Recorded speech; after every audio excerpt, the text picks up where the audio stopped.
So preparing to be a great wife, a great husband will require preparation, and preparation has to do in growing up in your mind, in your spirit, in your physical life, in your emotions. You need to grow up in those areas. You need to develop in those areas. When you stop growing in this area, you become irrelevant. You actually become irrelevant. When you're not growing up well, you become obsolete to people, even in secular as organizations and systems. For instance, someone is a secretary and there are new technologies about in that area of discipline, and this person is not developing and growing with a new trend. What you find is that the person becomes obsolete and then of course becomes irrelevant. When people don't grow, they become irrelevant. They become irrelevant to their system, to their community. And when they become irrelevant, they also become insignificant. They become insignificant to the system or environment where they operate.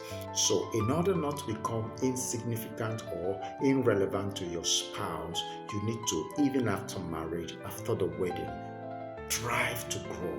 Strive to grow.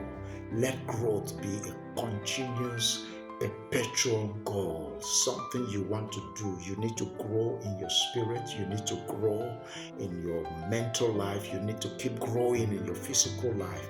You need to take care of your body. You need to take care of your health. You need to take care of your mouth. You need to take care of every part of you, so that you can remain attractive to your spouse, so that you can still blend or connect mentally, emotionally, spiritually. If you stop growing spiritually, you will not be able to meet the spiritual need of the person you're married to. If you stop growing mentally, you may not be able to connect with the person.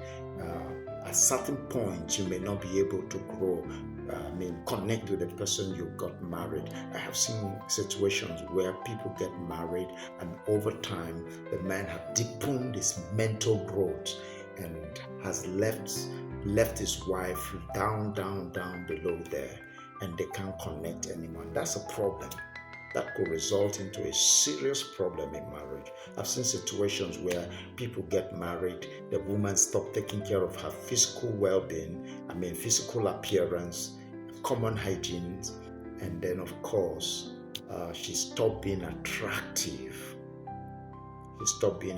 So continuous growth is an essential, a very important essential in making marriage succeed. Continuous growth emotionally, continuous growth in your spiritual life, continuous deepening your mental and your physical well-being.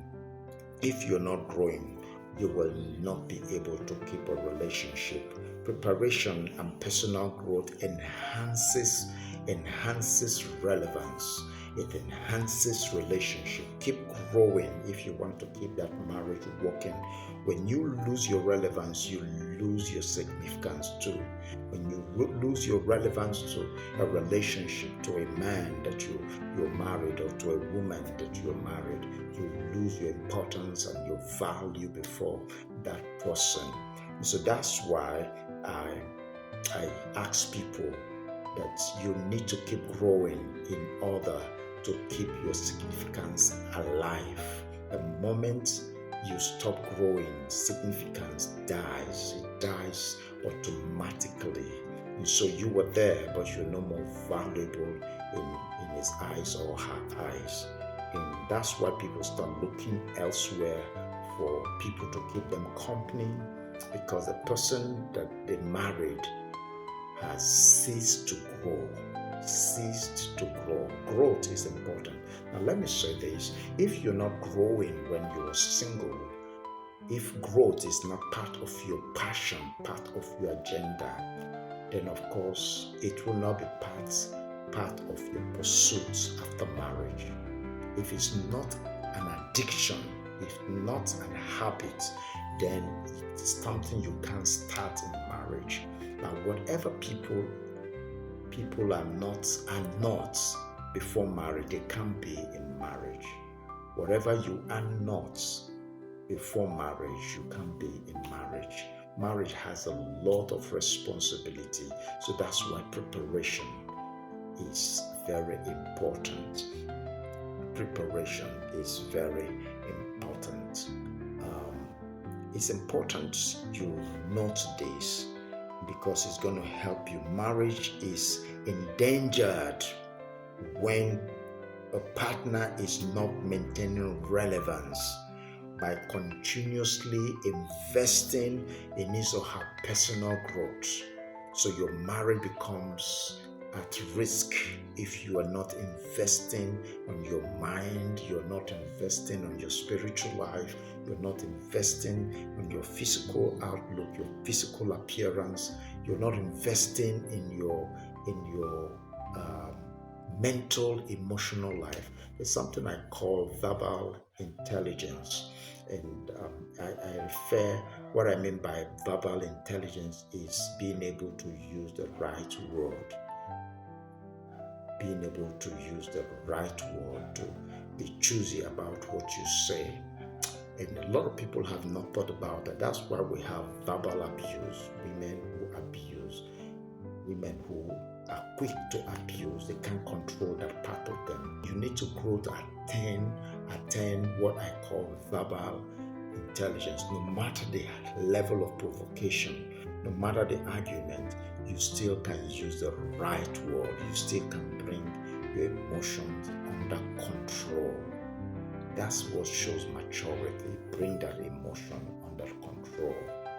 Bring that emotion under control and say the right thing, even in the midst of very serious conflicts.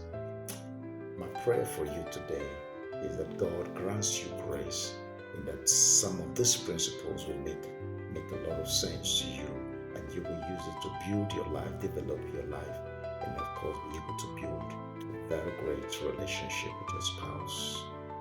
God bless you.